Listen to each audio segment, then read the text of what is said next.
The legal framework you need to know. The big laws that affect you. Food Safety Act 1990, the main law covering England, Wales, and Scotland. Food Safety, Northern Ireland, Order 1991, Northern Ireland's version. Food Hygiene Regulations 2006, the detailed rules about how to handle food safely. Food Information for Consumers Regulations 2014, all about labeling and allergen information. As a manager, you can be held personally responsible for food safety failures in your business. We're not just talking about your company getting fined, we're talking about you personally facing criminal charges, fines, and even prison time. Under UK food safety law, there's something called corporate responsibility. This means that if your business commits a food safety offence, and it happened because you consented to it, turned a blind eye to it, or were negligent in preventing it, you can be prosecuted personally alongside your company. Real example.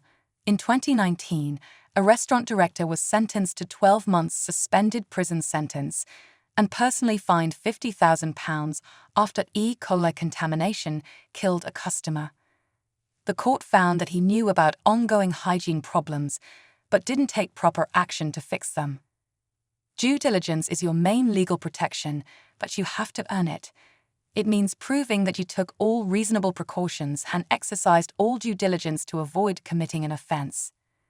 What you need to show: comprehensive staff training with records to prove it, regular monitoring of critical control points, documented corrective actions when things go wrong, supplier checks and verification, internal audits and follow-up actions, management reviews showing you're actively involved. HACCP and enforcement, the legal reality. Under retained EU law, you must implement HACCP-based food safety management systems.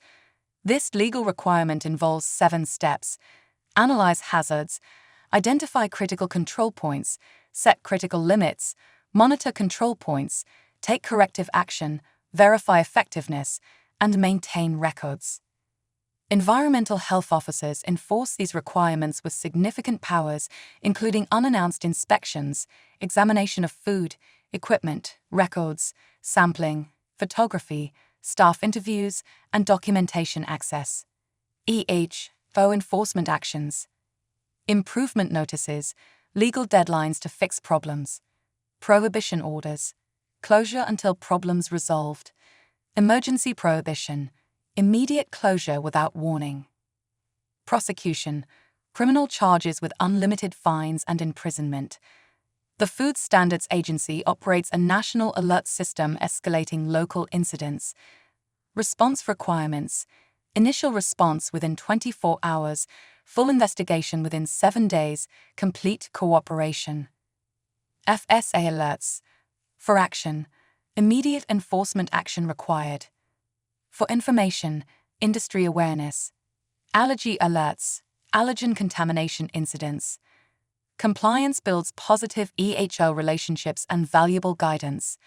Non-compliance risks enforcement action, business closure, reputation damage, and personal manager liability.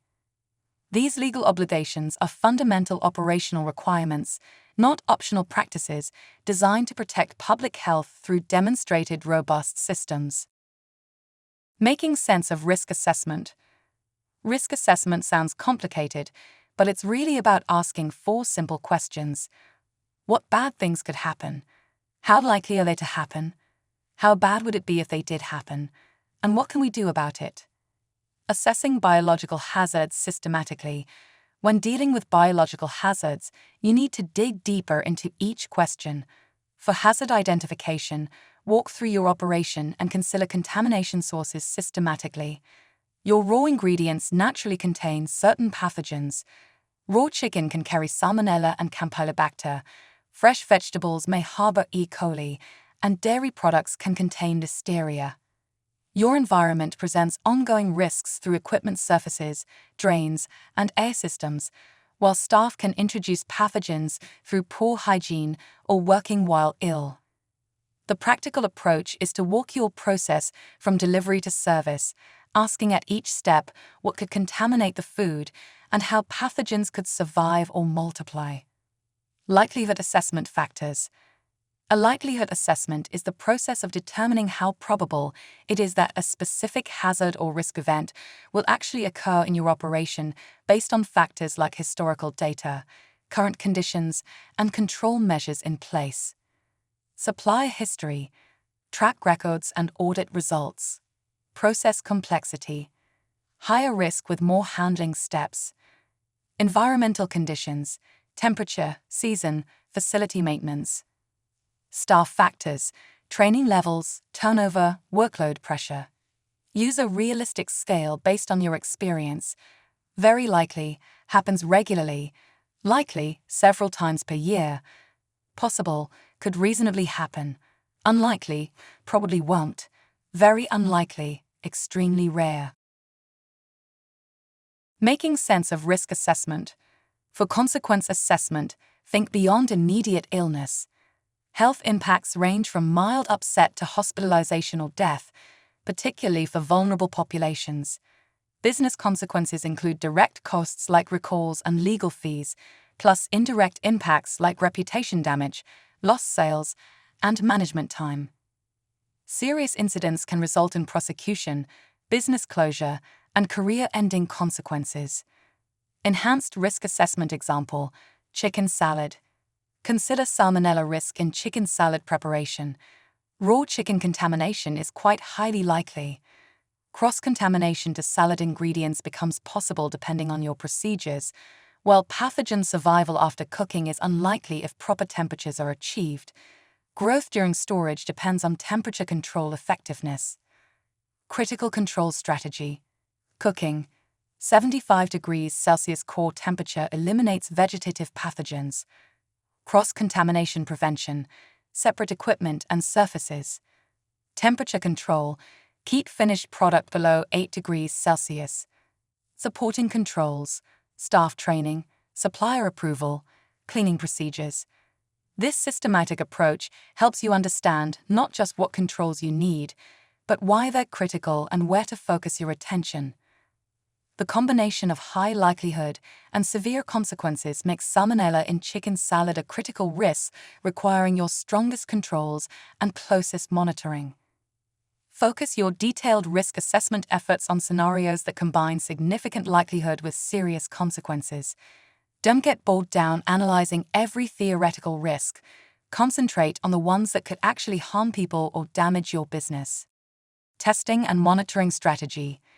You don't need to test everything, but you do need a smart testing strategy. Think of testing like taking your car for an MOT. You're checking that your safety systems are working, not fixing problems after they've already caused accidents. Types of testing. Pathogen testing means looking for the actual dangerous bacteria like Salmonella, E. coli, or Listeria in your food products. It can be expensive and takes time to get results. You typically use this for high-risk products or when you suspect a specific problem.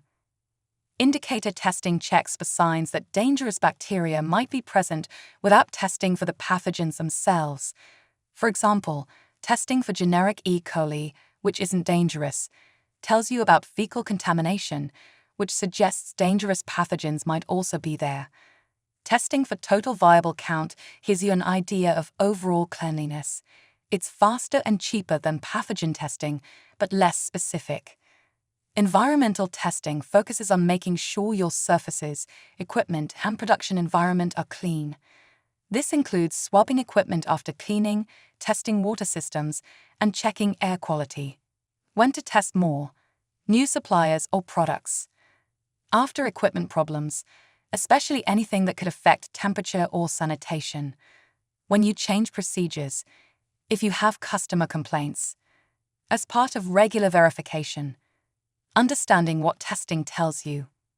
Remember that testing tells you what happened in the past, not what's happening now.